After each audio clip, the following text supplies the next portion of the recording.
lalu dikisahkan kepada kita sebagai pelajaran bagi orang-orang yang datang kemudian.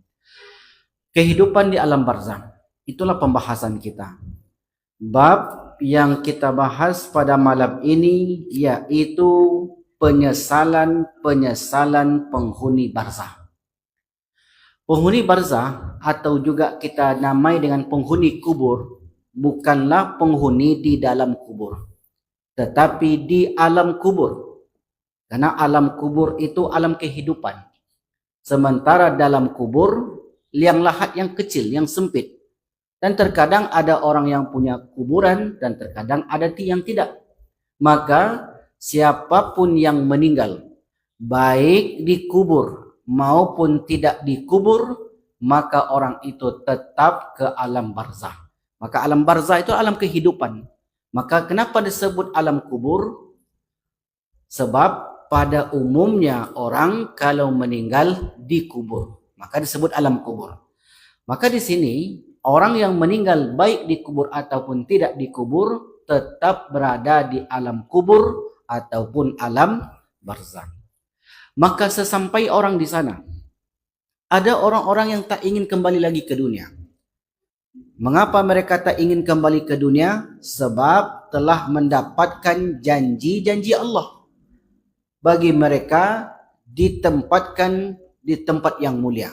Raudhatan min riyadil jannah. Raudhah artinya taman. Taman-taman surga.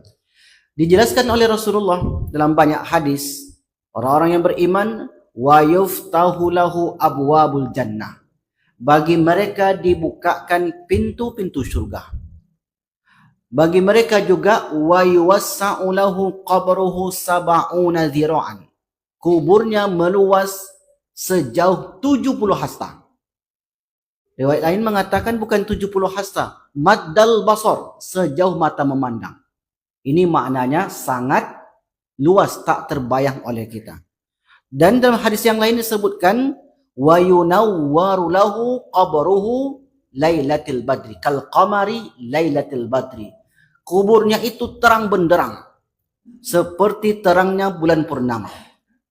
Hidup mereka di sana penuh kenikmatan sehingga kemudian mereka pun minta kepada Allah, ya Rabbi aqimis sa'a sa'arji'u ila ahli wa mali. Ya Tuhanku, jadikanlah kiamat. Aku ingin pulang menemui keluarga dan hartaku. Kenapa itu yang disebut? Karena orang-orang beriman dan beramal soleh telah mendapatkan janji Allah tersebut. Kalau di dunia Bapak Ibu, tidak kita rasakan janji itu. Salat kita 5 waktu, kita hanya diiming-imingi pahala.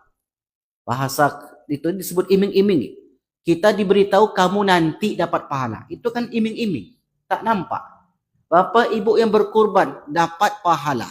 Nampak pahalanya sekarang? Enggak. Hanya disampaikan nanti Allah akan balas. Jangan pernah berharap balasan Allah di dunia. Konsep yang salah. Ketika dia bersedekah, minta balasan langsung. Kalau mau sedekah satu dibalas oleh Allah 700 kali lipat. Sedekahlah dia satu mobil Avanza Pak, ke ustadz itu. Kemudian pulang jalan kaki. Ada kembaliannya. Dibalikkan oleh Allah ketika itu. Tidak. Sedekah jangan pernah berharap balasan di dunia. Tapi kalau Allah beri, alhamdulillah.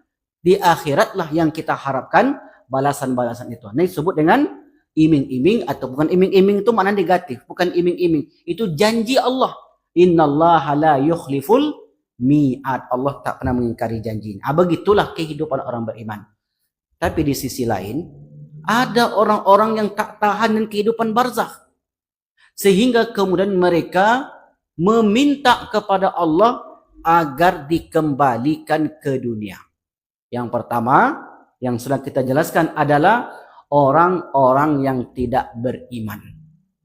Penyesalan terbesar ketika hidup ialah tidak beriman kepada Allah. Maka dalam banyak ayat itu disebutkan, misalnya surat Al-Mu'minun ayat yang ke-99 dan 100. Hatta idza jaa ahadahumul mautu qala rabbirji'un. Rabbi, ya Tuhanku, irji'un, pulangkan aku. Pulangkan ke mana? Ke dunia. La'alli a'malu salihah, agar aku dapat beramal saleh fima taraktu, yang dahulu di dunia aku sia-siakan. Kata Allah, kalla. Enggak. Never. Tidak akan kubalikkan kalian. Innaha kalimatun huwa qailuha. Itu hanya omonganmu saja. Mengapa itu yang dijawab Allah? Karena azan 5 waktu telinganya mendengar. Masjid yang besar matanya melihat. Orang berbondong-bondong untuk berkurban, dia menyaksikan. Dia sudah tahu. Kalau sudah tahu untuk apa lagi? Sudah jelas aturan itu, jangan lakukan itu, dilakukan juga. Kita pun mungkin kalau ada orang datang ke kita, jangan mencuri di daerah ini, nanti kamu kena hajar masa. Mencuri juga, geram gak kita? Jangan lagi saya bertobat, saya nggak lakukan. Tetap aja kan kena imbasnya ketika itu. Manusia begitu. Allah pun katakan kalla, enggak. Innaha kalimatun huwa qailuha. Itu hanya omonganmu aja. Dulu buktinya depan matamu orang berbuat baik, telingamu mendengar, kamu saksikan dengan jelas, tapi mengapa kamu tetap ingkar? Makanya dalam ayat yang disebutkan la'adu lima nuhu anhu. Mereka tetap akan melakukan jika mereka dikembalikan ke dunia. La'adu, kalau mereka dikembalikan, manuhu anhu, tetap mereka akan melakukan apa yang dilarang itu. Makanya kata Allah, kalla, tidak, itu hanya omonganmu saja. Wa min waraihim barzakhun ila yaumi yub'atsun. Di belakang mereka itu ada barzakh. Ada tembok yang tak mungkin mereka tembus. Itulah makna barzakh. Jadi barzakh itu artinya batas. Batas itu tidak bisa ditembus. Dinding ini bahasa Arabnya jidarun atau haitun, bisa dihancurkan. Tapi kalau barzakh tidak bisa ditembus. Maka Allah sifatkan 2 laut yang mengalir dengan kata barzakh. Wa bainahuma, dan di antara 2 laut itu barzakh. Ada kata barzakh, pemisah, la yabghiyan, airnya tidak menyatu. Orang barat kan suka melakukan penelitian. Mengapa airnya tak menyatu? Mengapa begini? Bingung mereka Bapak Ibu. Semestinya apapun jenis air, kalau sudah nama air, pasti dia menyatu. Kecuali minyak dengan air. Tapi mengapa 2 lautan ini tidak mengalir, tidak menyatu? Wahadha azmun furatun. Ini furat. Wahadha milhun ujad. Ini tawar. Ini milhun ujad. Ini asin. Di antara 2 itu ada barzakh, hijram mahjuroh, yang membatasi 2 itu. Itulah makna barzakh. Akhirnya kemudian mereka yang berada di barzakh itu sama sekali tidak bisa untuk kembali lagi ke dunia ini. Ini maknanya, jangan ada keyakinan di antara kita roh pulang ke rumah. Tidak ada arwah yang pulang ke rumah. Kalau pindah rumah ini kan payah Pak. Kalau dia pulang ke rumah, dulu ngontrak semasa hidup. Meninggal suami atau istrinya. Istrinya pindah, atau suaminya pindah, atau suaminya nikah lagi, istrinya balik ke rumah. Makin kacau lah keadaan. Jadi tidak ada roh yang pulang ke rumah. Ini yang pertama. Yang kedua, orang yang tidak membayar zakat. Penyesalan juga nanti. Bagi orang-orang yang sudah mampu untuk berzakat. Dalam hal ini ada juga yang ulama memaknai bukannya berzakat, bersedekah. Mereka mampu sebenarnya. Contohnya kurban lah, karena dekat dengan ibadah kurban. Sebenarnya mampu. Apa tandanya? Beli handphone 10 juta sanggup. Bayar kredit tanggal 1 kredit, tanggal 5 kredit, tanggal 15 kredit, mampu. 2 juta, 3 juta, 5 juta. Tapi kurban sekali setahun berat. Ini menyesal nanti orang semacam ini. Menyesal. Makanya kata Allah di Quran surah Al-Munafikun, silakan Bapak Ibu cek Al-Munafikun ayat 9 sampai 11. Auzubillahi minasyaitonir rajim. Ya ayyuhalladzina amanu, hai orang beriman. Yang dipanggil sini orang beriman, bukan ya ayyuhan nas. Itu tandanya ayat ini turun setelah hijrah. Setelah hijrah, sebelum hijrah panggilannya ya ayyuhan nas. Begitu menurut ulumul Quran, ilmu Al-Quran. Ya ayyuhalladzina amanu, hai orang beriman, la tulhikum, jangan melalaikan. Amwalukum, harta-harta kalian. Wala auladukum, anak-anak kalian. Karena dua ni biasanya buat kita lalai. Mengapa belum solat, Pak? Mengapa ibu belum ke masjid? Itulah, anak banyak keperluannya, Ustaz. Biasanya itu alasannya. Makanya kata Allah, jangan buat lalai. Boleh kita bekerja tu wajib, orang tua tu wajib untuk menafkahi anak istrinya. Tapi jangan pula sampai gara-gara menafkahi anak istri lupa meminta kepada yang memberi nafkah. Ini yang keliru konsepnya. Dia menafkahi anak istrinya, tapi lupa meminta kepada pemberi rezeki itu sendiri. Makanya kata Allah tegas, la, jangan. Tulhikum amwalukum wala auladukum an zikrillah. Mengingat Allah.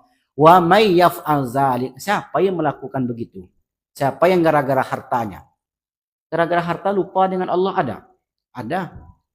Dulu waktu hidupnya susah, cepat ke masjid. Setelah 3 tokohnya, terlambat terus ke masjid. Kenapa terlambat ke masjid? Nutup toko, Ustaz. Ya kan bisa aja jam 5 ditutup. Tapi sengaja pula dekat-dekat azan mau tutup. Datang pula pembeli di situ. Tutup atau buka? Seriuslah. Pembeli datang nih Pak, dari pagi sampai siang belum ada pembeli. Pas mau zuhur, azan dikumandangkan dekat iqamah, datang pembeli 5 orang. Tutup nggak tokonya, Bu? Enggak, katanya kan. Nah, itu ya ayat tadi itu. La tulhikum amwal. Jangan sampai harta kalian itu buat lalai. Biasanya kita beralasan, kan bisa nanti sholatnya, Ustaz. Ya, sekali boleh. Besoknya gitu lagi. Besoknya begitu lagi. Terus begitu sampai tumbuh uban di kepala. Dan tumbuh uban di kepala jadi kebiasaan. Karena kita ini biasanya tergantung kebiasaan kita. Kalau biasa sholat telat, telat terus. Kalau biasa sholat tepat waktu, maka kita akan selalu tepat waktu. Apa-apa dalam kehidupan kita ini Bapak Ibu kebiasaan. Bahkan mati itu pun sesuai kebiasaan kata para ulama. Ada kitab yang ditulis oleh seorang ulama dari Mesir, judulnya Man Asha ala syai'in mata alaih. Seseorang meninggal berdasarkan kebiasaan. Jadi kebiasaan ini penting. Apa kebiasaan kita? Maka begitulah nanti cara meninggal kita. La tulhikum amwalukum wala auladukum an dzikrillah wa may yaf'al. Siapa yang melakukan itu, dzalika faulaika humul khasirun. Lugi mereka. Wa anfiqu, dan sedekahkanlah. Mimma razaqnakum, apa yang kami rezekikan kepada kalian, min qabli, sebelum datang ayyatiya ahadukumul maut, sebelum datang kematian kepada kalian. Ini maknanya sebelum meninggal. Kenapa? Karena fayaqula, kalau sudah meninggal mereka itu berkata, Rabbi, ya Tuhanku, laula akhartani, kalau engkau tunda matiku sebentar. Rupanya itulah ungkapan orang sudah meninggal itu. Ini maknanya orang sudah meninggal itu enggak mati Bapak Ibu. Yang mati itu adalah fisik. Fisik mati. Roh kita mati? Enggak. Roh itu dibuat oleh Allah kekal. Ada 7 makhluk Allah yang Allah buat kekal. Kata Imam Abu Hanifah dalam kitab Al-Fiqhu Al-Akbar. Fikih besar. Fikih besar yang beliau maksud itu buku tentang akidah. Karena fikih itu beliau bagi 2. Fikih akbar, fikih besar tentang tauhid. Fikih asghar tentang amaliyah-amaliyah. Disebut kecil. Karena pokok itu akidah. Sebab kalau akidah sudah menyimpang, sesat, keluar dari asna wal jamaah, imbasnya besar. Tapi kalau masalah fikih berbeda, yang satu pakai kunut, tak pakai kunut, tak masalah. Yang satu celana di atas mata kaki, yang satu tidak, tak masalah. Yang masalah itu tak pakai celana, itu masalah. Jadi yang begitu tuh masuk ranah fikih, jangan dimasukkan ke bab akidah. Itulah kekeliruan sebagian orang. Maulid Nabi, masukkan ke akidah, tentu sesat orang. Maka dibagi, ini masuknya kemana? Ini akidah. Akidah itu apa komponennya? Tentang Allah, tentang Rasul, tentang kitab-kitab, tentang Nabi, hari akhir, qada-qadar, aliran-aliran dalam Islam, mencaci maki sahabat, itulah yang disebut dengan bab-bab tentang akidah. Salat, puasa, zakat, dan seterusnya itu. Nah ini disebut dengan bab fikih. Kesana pula perginya. Jadi, laula akhartani, kalau engkau tunda kematianku sebentar saja, ila ajalin qarib, apa permintaannya? Fa asaddaqa, aku akan bersedekah. Sedekah di sini ya maknanya ada yang memahami berzakat. Ada yang memaknai memang bersedekah. Kalau kurban itu masuknya apa? Sedekah atau zakat?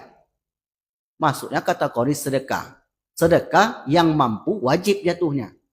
Yang mampu, yang tak mampu, ya jangan dipaksakan diri. Sedekah. Karena kalau enggak sedekah, sedekah itu kan luas. Sedekah itu luas. Nah, sedekah itu boleh apa saja. Tapi kalau zakat, jelas ada ketentuannya. Kalau infak itu hampir mirip dengan sedekah. Sedekah itu senyum, masuk sedekah. Tabassamuka biwajhi akhika laka sedekah. Senyummu kepada saudaramu adalah sedekah. Tapi jangan senyum terus. Nanti salah paham pula orang. Setiap jumpa senyum, setiap jumpa senyum. Aku lah tak sehat apa. Jadi sedekah itu luas sekali maknanya. Menuangkan air ke gelas kawan, itu juga termasuk sedekah. Menunjukkan kepada yang baik, mandala ala khairin, menunjukkan saja. Itu termasuk juga sedekah. Nah, jadi permintaannya di sini yaitu mengeluarkan harta benda. Laula akhartani fa asaddaq ila ajalin qarib fa asaddaqa wa akum minas salihin. Aku termasuk orang-orang yang saleh nantinya. Jadi diberi kemampuan oleh Allah. Dan masuk hari raya kurban, hari raya besar. Tak mau juga dia berkurban. 2.700.000, ada yang 2.800.000. Saya ada jamaah Bapak Ibu. Jamaah saya ini pekerjaannya jual tisu di lampu merah. Lampu merah di gubernur tuh. Sekali saya lampu merah situ berhenti, kemudian datang dia pakai masker. Kita buka kaca karena beli minum. Ustadz kata dia, sini Pak. Iya Ustadz. Tahun ini sedekah dia Pak. Tahun ini kurban nih. Subhanallah, saya pun terpukul saya. Meskipun sama-sama berkurban, tapi kan nggak imbang. Itu masalahnya. Meskinya dia satu nama, kita satu ekor, mesti kan begitu. Tapi jadilah daripada tidak ada. Cuma jangan pula sampai kalah seperti orang. Saya tanya ke RT-nya, karena RT-nya kawan saya. Ustadz, saya bilang, dia Ustadz juga di RT-nya Pak. Bapak tuh udah nggak kerjaan lain? Nggak ada. Kerjanya cuma jual tisu itulah. Jadi siang hari itu panas-panas, nanti kalau di lampu merah dia pun berhenti dijajalkannya jualan itu, ada yang beli ada yang tidak, itu yang dikumpulkan. Allahu Akbar. Begitulah orang pengennya beribadah sebab nanti akan terjadi penyesalan bagi orang-orang yang mampu. Sebentar lagi hari apa kita raya kurban? Jumat atau Sabtu? Kau tengok situ Jumat, ada yang kalendernya Sabtu. Mungkin wallahu alam, biasalah. Tiap tahun memang begitu kan. Intinya tanggal 10. Intinya tanggal 10. Tanggal 10 jatuhnya hari apa? Tergantung nanti pemerintahan kita. Nah, apa poin yang kita ambil dari sini? Poin yang kita ambil adalah kalau kita mampu untuk berkurban, maka jangan pernah disia-siakan. Itulah poinnya. Karena kalaulah nanti kita tinggalkan itu sementara kita diberi kemampuan oleh Allah, menjadi penyesalan yang besar. Penyesalan nggak pernah datang di awal. Dulu ketika muda-muda berlima lah berkawan. Kata kawannya, yuk kita buka usaha yuk. Kata berlima ini. Yang satu ini nggak mau ikut, berempat aja. 10 tahun kemudian yang berempat orang ini sukses. Apa kata yang satu nih? Rugi kali saya. Coba saya ikut dulu. Pasti begitu ucapannya. Kalau saya ikut dulu, omongan kamu, enak kan begini saya sekarang. Apa boleh dikata? Nasi sudah menjadi bubur ayam. Masih bisa dimakan tuh Pak. Ada kawan saya, nasi sudah menjadi teh ayam kata dia. Nah, bisa dimakan lagi. Bubur ayam masih bisa dinikmati.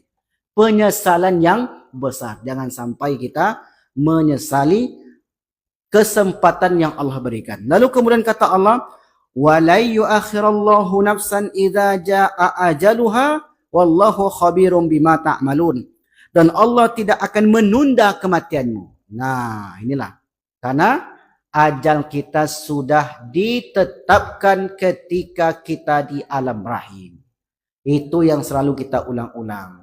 Ketika kita berumur 120 hari, Allah kirim kepada kita malaikat pencatat ajal dan rezeki. Bikatbi rizkihi wa ajalihi. Wallahu khabirum bima ta'malun. Dan Allah maha teliti terhadap apa yang kamu kerjakan. Ini berapa poin yang kedua. Copek Pak. Baru dua. Yang pertama tidak beriman.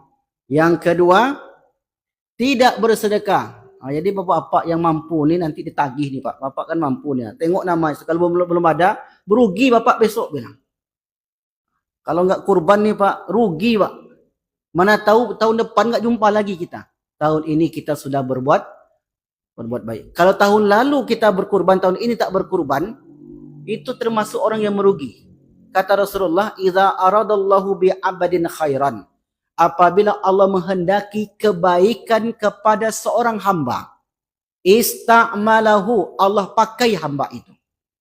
Ya Rasulullah, kaifa yasta'miluhu? Kata sahabat, apa tandanya orang itu dipakai oleh Allah? Yaftahullahu lahu amalan salihan qabla mautihi thumma yakbidu alaih. Orang itu dibukakan kepadanya pintu-pintu beramal sampai Allah ambil dia. Jadi semakin bertambah umurnya, semakin senang ibadah. Itulah orang yang dipakai tadi. Semakin senang orang itu beribadah. Hari ini dia solat 5 waktu, besok 5 waktu lagi. Semakin hari, semakin terpancing dia untuk memperbanyak amal ibadah. Tanda orang sedang dipakai. Kemarin solat 5 kali sehari Pak. Minggu lalu solat 5 kali sehari. Minggu depan solat sekali 5 hari. Kan itu balik tu.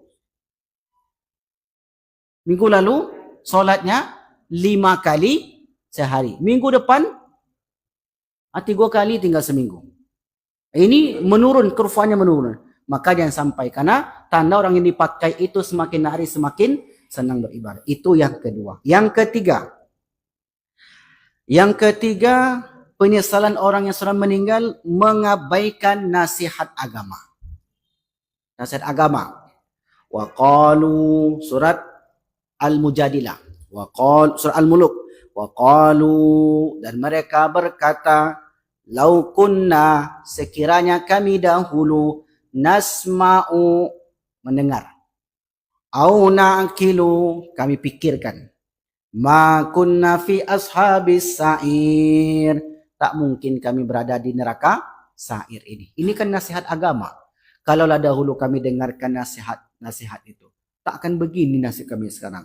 Fa'atarafu bidzambihim, akhirnya mereka mengakui dosa-dosanya. Wasuhqan li ashabis sa'ir, akhirnya mereka dimasukkanlah kelak ke dalam neraka sa'ir. Itu salah satu nama neraka sa'ir. Kan pakai sya, sa'ir. Kalau syair itu lain maknanya. Sa'ir itu neraka sa'ir. Jadi membaca Arab ini harus pas tepat. Karena kalau bacanya misalnya syarif, mulia, sarif, boros, ashraf, paling mulia, asraf, paling boros, wa ala ashrafil anbiya wal mursalin, semulia-mulia nabi. Kalau dibaca wa ala asrafil pakai sin, berarti maknanya seboros-boros. Jadi bahasa Arab tu begitu, Pak. Salah sebut huruf salah. Alhamdu, segala puji bagi Allah. Alhamdu, segala yang mati bagi Allah. Jadi baca Arab ini harus tepat-tepat. Sa'ir, neraka. Kalau syair, bisa artinya gandum. Karena syair bahasa Arabnya gandum. Ini yang ketiga. Jangan sampai mengabaikan nasihat agama. Penjelasannya pendek yang satu ini. Yang keempat, ini penting lagi. Yang keempat ini berkaitan dengan hidup sosial. Yaitu orang yang salah memilih teman. Teman ini pengaruhnya besar dalam kehidupan kita Bapak Ibu. Orang yang baik menjadi tak baik gara-gara teman. Orang yang awalnya tak baik bisa menjadi baik. Itu karena teman. Di zaman Nabi itu ada seorang penduduk kota Mekah yang bernama Uqbah bin Abi Mu'id. Uqbah bin Abi Mu'id ini pedagang. Pedagang itu sifatnya berkawan semua orang. Karena pedagang itu nggak ada mazhabnya, Pak. Tapi kalau tempat ngaji, itu ada mazhabnya. Kalau pedagang kan siapapun kita layani. Muslim, tak muslim, berjenggot, tak berjenggot. Kan sama semuanya. Pedagang itu nggak ada mazhabnya. Siapapun dia layani. Uqbah bin Abi Mu'id ini seorang pedagang. Jadi karena dia pedagang, dia berteman dengan pentolan-pentolan kota Mekah, Umayyah bin Khalaf, Ubay bin Ka'ab dan lain sebagainya. Umayyah bin Khalaf, siapa lagi? Amr bin Hisham, siapa Amr bin Hisham? Abu Jahal, Abu Sofyan dan lain sebagainya. Dan dengan Rasulullah juga berteman. Karena mazhab pedagang itu dia nggak peduli, yang penting dagangnya laris. Sampailah suatu ketika Uqbah bin Abi Mu'id ini akan mengadakan acara. Semacam kita kenduri. Karena dia pedagang, tentu yang diundangnya seluruh penduduk kota Mekah. Nggak pilih. Muhammad diundang juga, ini orang kawan-kawannya diundang juga. Ketika itu datanglah kepada Rasulullah. Muhammad, ambo besok ada acara. Datang yo ke undangan. Undangannya tidak elektronik, Bapak asli datang. Ya, saya datang. Tapi syarat, engkau mesti bersyahadat. Kenapa bersyahadat? Tidak halal bagi seorang muslim memakan sembelihan orang yang tak beriman. Makanya kalau beli-beli di KFC itu hati-hati. Kami dulu ketika di Mesir, kata syekh kami, tengok, ini orang baca bismillah enggak?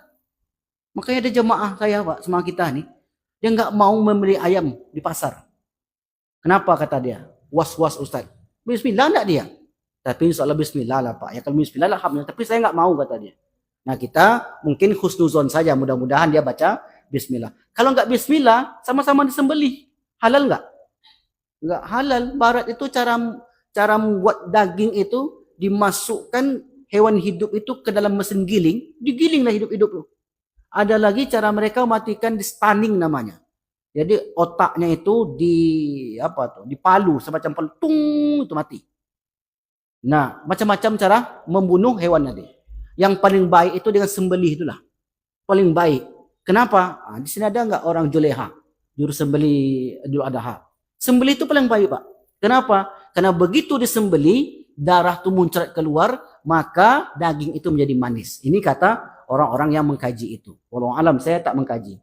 Tapi yang jelas Islam itu tuntunan yang paling baik. Itulah intinya. Nabi mengajarkan kita baca Bismillahi Allahu Akbar. Rasulullah tak mau. Syaratnya saya akan hadir kalau Anda bersyahadat. Orang Mekah itu kalau nggak datang di acara mereka, malu mereka, Pak. Saya pernah bertemu dengan orang Mesir. Datang ke rumah dia tuh kalau nggak makan marah dia. Kalau orang tempat kita, kalau banyak makan marahnya. Ini contoh aja, enggak juga. Idul Adha. Ikan itu kan, ikan tuna itu kan besar-besar, Pak. Ikan tuna itu dihidangkanlah kami bertiga waktu itu. 2 ekor satu orang. Kita ikan sepanjang sebesar ini nih, potong 4. Orang Indonesia kan makannya sedikit. Mahasiswa lagi, potong 4. Sampai nomor orang Mesir, 1 orang 2 ekor. Jadi saya bilang, afan ya akhi. Batni soir, saya bilang. Perut saya kecil. Wabat muka kabir, perutmu besar. Tapi nggak marah dia. Maksud saya nggak bisa makan banyak. Nggak bisa seperti kamu. La iwani kul entah, katanya. Makan. Terpaksa lah. Dia ngunyah, saya ngunyah juga, Pak. Kita ngunyah, lama baru ditelan. Sebab kalau telan cepat, nanti bakalan datang lagi. Begitu orang Arab itu kalau menjamu. Kalau nggak makan, mereka takut, mereka ragu. Contohnya siapa? Nabi Ibrahim. Nabi Ibrahim ketika tamu datang, tamu itu 2 orang, 2 malaikat. Nggak makan tamu itu. Dihidangkanlah makanan itu. Tidak dijamah oleh tangan-tangan tamunya itu. Ternyata itu adalah malaikat. Fa'aujasa min khumhifah. Datang rasa takut kepada Nabi Ibrahim. Kata malaikat itu, la takhaf. Jangan takut. Kami ini bukan manusia. Kalau manusia, makan dia. Kalau malaikat, nggak makan. Maka nanti kalau ada orang yang bertamu ke rumah bapak, ibu nggak makan dia, bisa hati itu Pak. Bisa dia malaikat maut. Malaikat ini nggak makan dia bapak ibu, jadi nggak minum. Jadi kalau ada jemaah kita yang nggak makan dia pagi dia ajak yang nggak makan dia, Itu hati-hati itu serupaan. Bisa nggak malaikat itu menyerupai manusia? Ya bisa. Yang jangan di sini ada malaikat nih, wallahu alam. Karena ada terus orang baru saya tengok, tapi tengok makan nggak dia? Atau ngantuk nggak dia? Kalau ngantuk dia berarti bukan malaikat. Karena ngantuk dia manusia pasti. Makanya pagi itu saya perhatikan kadang tuh banyak sekali yang berarti bukan malaikat, berarti manusia semua yang hadir di sini. Nah, akhirnya kalau kita nggak makan semua orang Arab itu marah. Dan mereka merasa terhina. Nah, begitulah orang Arab kalau menjamu. Ini acara besar. Uqbah bin Abi Mu'id itu salah satu pentolan kota Mekah. Kalau datang tamu ke situ kemudian nggak makan, tentu orang bertanya-tanya, kok tamu tuh nggak makan? Kita kan begitu juga Bapak Ibu. Datang tamu ke rumah kita, nggak mau dia memakan. Kasih minum nggak minum, kasih makan nggak makan. Tentu kita bertanya-tanya, jangan-jangannya ada masalah nih orang ini. Akhirnya demi memenuhi keinginan Rasulullah tadi, dia katakan, ya saya bersahadat. Bersahadatlah Uqbah bin Abi Mu'id. Tak lama sesudah itu tersebarlah ke seluruh kota Mekah. Uqbah bin Abi Mu'id telah murtad. Qad saba'ah Uqbah, kata mereka. Kata orang kafir Quraisy lainnya, Uqbah telah meninggalkan agama nenek moyangnya. Dipanggillah Uqbah ini oleh petuah-petuah atau nenek mamak kota Mekah itu, orang besar kota Mekah panggil. Ayo Uqbah, ambo dapat kabar. Iya wa ang labaiman kepada Muhammad tuh. Enggak kata dia. Tapi kami dengar engkau bersahadat. Saya bersahadat itu tujuannya untuk menenteramkan hatinya, bukan benar-benar bersahadat. Saya sebenarnya sama kalian, tetap sama siapapun saya bergaul. Kata pentolan kota Mekah ini, enggak bisa begitu. Tunjukkan warnamu, hitam, putih. Kau bersama dia atau bersama kami? Disinilah Uqbah itu mulai bingung. Memilih antara konco-konconya ini, karena sesama berdagang, sesama berburu, sesama masa kecil dahulu. Dan Muhammad juga orang Mekah, tapi nggak begitu instan, nggak begitu dekat, tapi penting juga diundang. Kata mereka, orang tua Mekah itu, seperti Ubay bin Khalaf dan kawan-kawan mengatakan tidak. Engkau mesti memilih. Milih Muhammad atau milih kami? Dengan berat hati, Uqbah itu akhirnya memilih kawan-kawannya ini. Sebab ini kawan-kawan bisnisnya, Pak. Kawan bisnis itu kan besar juga pengaruhnya. Kalau nanti nggak mau lagi bersama kita, bisa ya diboikot, bisa ya dia tak mau lagi berdagang dengan kita, imbasnya besar. Demi mempertahankan statusnya sebagai sahabat teman bisnis, akhirnya dia pilihlah kawan-kawannya lama ini. Setelah itu, kata mereka, engkau datangi Muhammad, kemudian engkau ludahi mukanya. Bukti setia kawan. Karena kan begitu Pak orang. Bukti setia kawan itu apa buktinya? Nah, cobalah minuman keras nih. Bukan batu es. Ini bukti setia kawan. Anak muda kan begitu Pak. Tunjukkan kesetia kawananmu. Kan begitu. Apa tanda buktinya? Nih ada minuman. Minumlah dia. Kawan ini nggak merokok Pak. Apa bukti setia kawanmu? Dulu waktu muda-muda dulu. Demi menunjukkan kesetia kawanan, terpaksalah menghisap rokok. Ini contoh zaman sekarang. Dulu juga begitu. Datanglah Uqbah bin Abi Mu'id ini menemui Rasulullah yang ketika itu berada di Ka'bah. Dia pun menyumpai. Rasulullah mengira ini kedatangan Uqbah, kedatangan yang baik.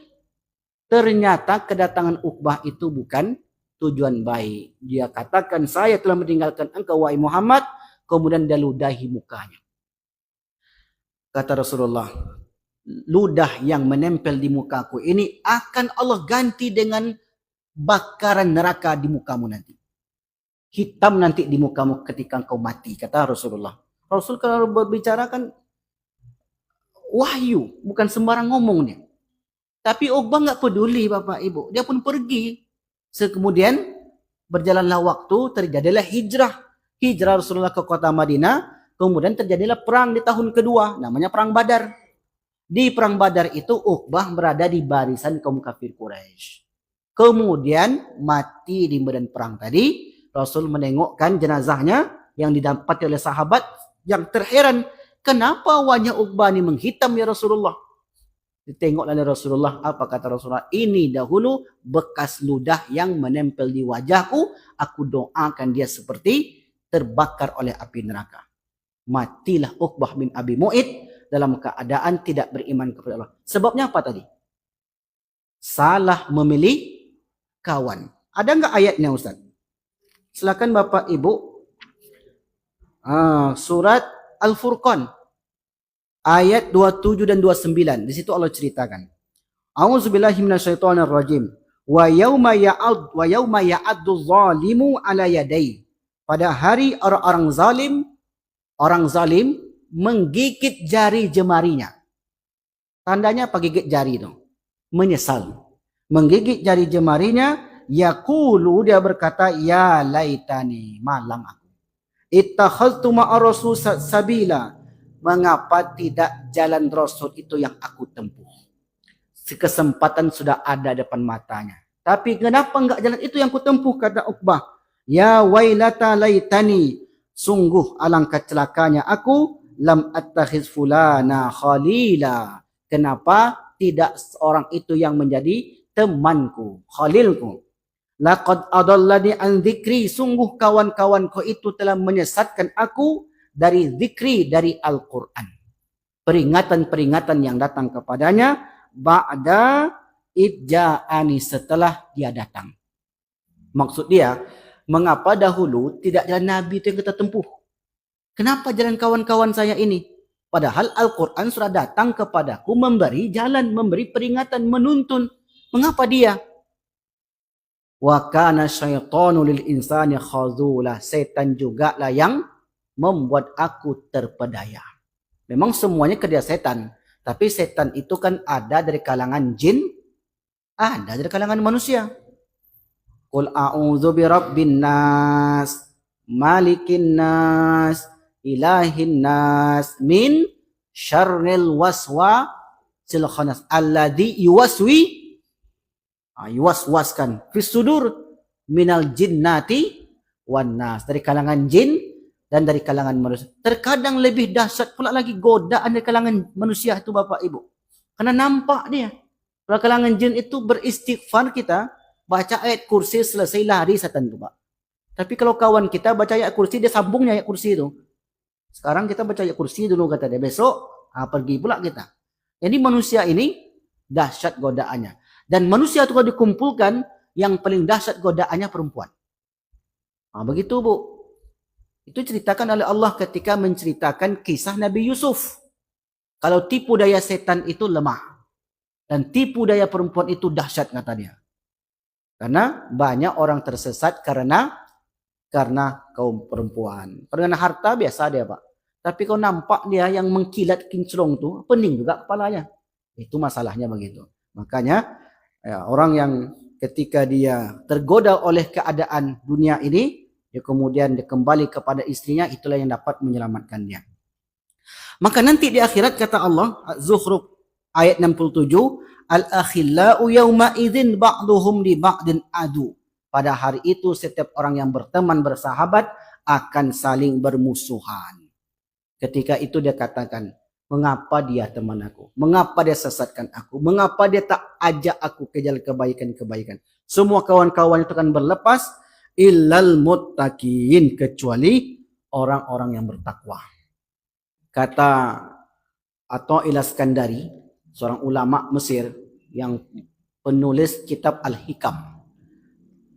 Kuburnya di Muqattam, di Mesir, di kota Kairo, tak jauh dari kota Kairo. Apa kata beliau? La tashab man la yanhaduka haluhu wala maqaluhu 'ala Allah.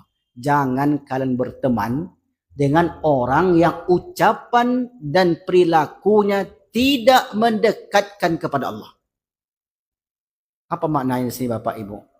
Kalau yang teman yang sejati itu, cari teman yang mengingatkan kita. Kita boleh berteman dengan siapa saja. Dengan siapa saja boleh kita berteman. Dengan non-muslim pun boleh. Tapi cari kawan yang betul-betul bisa membawa kita. Karena kawan ini besar pengaruhnya. Berkawan kita dengan orang yang biasa baca Quran, setidaknya kita tergiring untuk baca Al-Quran. Berkawan kita dengan orang yang suka ke masjid, setidaknya kita ke masjid. Kalau di Mesir itu lingkungan miliunya, di bis sambil menunggu bis ataupun di atas bis, baca Quran itu biasa Bapak Ibu. Biasa sekali.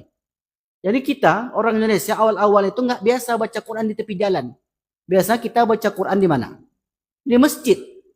Sampai di Mesir, orang Mesir itu di sini kantong Al-Qurannya. Polisi, tentara, ketika mereka berjaga-jaga, bawa Al-Quran. Kenapa? Karena lingkungannya seperti itu. Nah, kita pun akhirnya terbawa-bawa dengan lingkungan yang seperti itu. Di Brunei misalnya. Kalau di Brunei, ini jemaah kita yang pernah ke sana, itu kalau sudah jumpa dengan siapapun, tak lepas daripada ucap salam. Kita pun ada juga begitu. Tapi di sana seakan-akan sudah menjadi suatu keharusan mengucapkan salam itu. Jauh dekat mengucapkan salam. Miliunya lingkungan seperti itu. Dan lingkungan yang baik ini perlu diciptakan. Dan tidak datang sendirinya. Intinya apa? Teman yang baik itu akan menentukan arah jalan hidup manusia. Saya punya kawan dulu Bapak Ibu. Ketika di pesantren, kawan saya ini baik. Kemudian 2006 kami pisah. Saya sekolah di luar, dia pun sekolah tempat lain. 2009 saya berangkat ke Mesir. 2015 jumpa lagi dengan dia. Dia pun cerita. Saya ini tersesat di. Kenapa? Ceritalah dia Pak. Saya dalam rehabilitasi. Kok bisa? Datang kawan dahulu menawarkan. Ditawarkan Pak. Sekali ditawarkan free. Gratis. 2 kali ditawarkan gratis. 3 kali ditawarkan gratis. Kemudian candulah dia. Kalau sudah candu gratis lagi enggak? Enggak. Terpaksa beli. Beli sekali sanggup Pak. Karena barang itu kecil, sedikit, mahal. Mungkin 2 kali pakai dia. Habis gaji sebulan. Begitulah harga barang. Terpaksa Pak. Terpaksa karena sudah mencandu tadi. Akhirnya habislah gajinya Bu. Minta duit ke ibunya. Sekali dikasih. 2 kali dikasih. 3 kali. Sampai 5 kali ibunya bertanya, gajimu kemana? Akhirnya kemudian dicuri lawang maknya. Awalnya anak baik berbakti pada orang tua sampai dia mencuri. Kenapa? Karena pengaruh obat-obatan tadi. Ya kenapa sampai dia mengkonsumsi obat-obatan itu? Pengaruh kawan. Jadi kawan ini luar biasa. Salah memilih teman, salah perjalanan hidup. Salah milih pasangan hidup juga seperti itu. Tersengsaranya sampai ke akhirat nanti. Jadi intinya adalah hendaklah seorang itu pandai-pandai memilih teman, khususnya teman anaknya. Ibu boleh tanyakan, kamu berteman dengan siapa tadi nak? Kan harus saya pantau sekarang nih Bapak Ibu. Pengaruh luar itu dahsyat. Anak kita baik. Anak kita di rumah nggak pernah mencarut, nggak pernah mengucapkan kata-kata kotor. Sampai di sekolah kawannya ucap seperti itu. Sampai di rumah terulang oleh anak kita. Saya tanya ke anak saya, kenapa kau ucapkan kata itu? Ada bang kelas tadi ucap itu kata dia. Terdengar karena sifat anak begitu dia mendengar kata-kata yang baru, dia ulangi di rumah walaupun dah tahu maknanya. Jadi artinya apa? Memilih pendidikan yang baik bagi anak itu sangat-sangat penting. Asal sekolahnya nggak bisa Bapak Ibu. Pokoknya sekolah dia Ustaz. Sekolah-sekolah juga, tapi ternyata lingkungan tidak baik akan membentuk anak itu menjadi anak yang tidak baik. Yang terakhir, yang kelima. Penyebab yang kelima, penyesalan bagi orang meninggal adalah mengingkari hari berbangkit. Ini sudah masuk kepada orang-orang yang mengingkari agama. Tentu ini jauh daripada orang Islam. Artinya mereka orang yang mengingkari hari berbangkit itu, mereka termasuk orang yang menyesal nantinya. Wa qalu ya wailana hadza yaumuddin. Mereka berkata, alangkah celaka kami, kiranya inilah hari pembalasan itu. Dalam ayat yang lain disebutkan, yubassarunahum, padahal mereka saling melihat, yawaddul mujrimu law yaftadi min adzabi yauma idzin bibani. Orang yang berbuat durhaka itu menginginkan sekiranya dia dapat menebus dirinya dari azab hari itu dengan anak-anaknya. Dia tebus untuk anak-anak. Dia ingin selamat, anak-anak dikorbankan. Wa sahibati wa bani wa fasilatihi allati tuwi wa fasilatihi allati tuwi. Keluarga yang melindunginya di dunia dan seluruh orang di bumi. Wa man fil ardi jami'an summa yunji. Kemudian dia berharap tebusan itu dapat menyelamatkannya. Menyesali karena mereka mengingkari datangnya hari berbangkit. Ada yang bertanya? Kami persilakan. Saya tinggalkan waktu berapa menit, Pak? Sisanya 6 menit. Panjang tuh.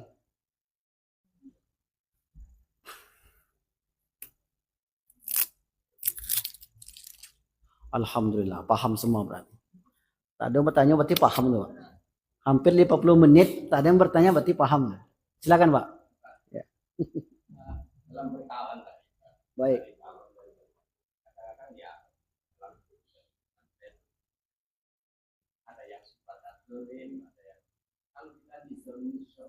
Ya.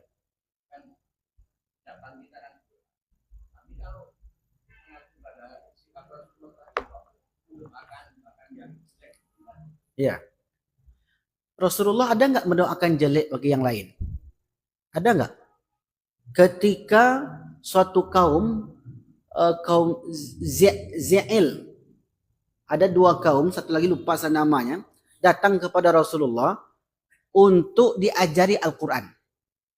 Diajari Al-Quran. Kemudian Rasulullah tak bisa. Ini aja kata Rasulullah. Saya kirim sahabat-sahabatku datang ke kampungmu. 70 orang. Kemudian dipilihlah sahabat-sahabat terbaik. Di tengah perjalanan mereka dijebak dan dibunuh. Marah nggak Rasulullah situ? Marah dia, Pak. Ini kan terzolimi sahabat-sahabatnya. Dibunuh sahabat-sahabat senior, penghafal Al-Quran, orang yang thiqah dalam ilmunya, dibunuh oleh dua kabilah ini. Kemudian kata Rasulullah, laknatlah bangsa Za'il itu. Re'il kalau salah dari satu nama. Nanti tengok nanti di sejarah. Re'il yang kemudian Allah doakan mereka untuk kehancuran. Boleh enggak? Tapi Rasulullah kan dalam hadis lain sebutkan, ma bu'ithu la'anan. Aku tidak diutus untuk melaknat. Ya, tidak melaknat kalau tidak ada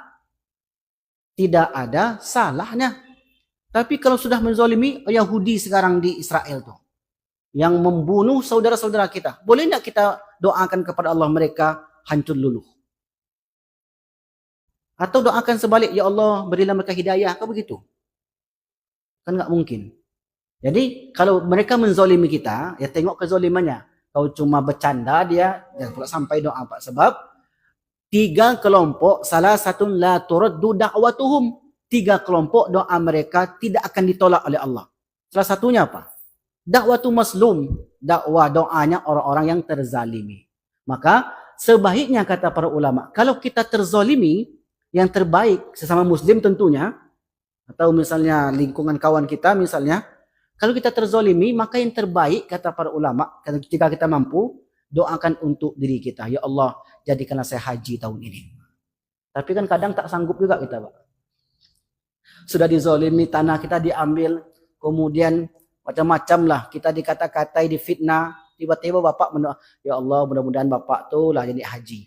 Bisa begitu? Berat sekali. Tapi kalau sudah sampai dia melewati batas, ya Allah seperti orang Yahudi itu, ya kita doakan untuk kehancuran. Dan doa-doa para ulama itu seperti itu. Jelas, Pak?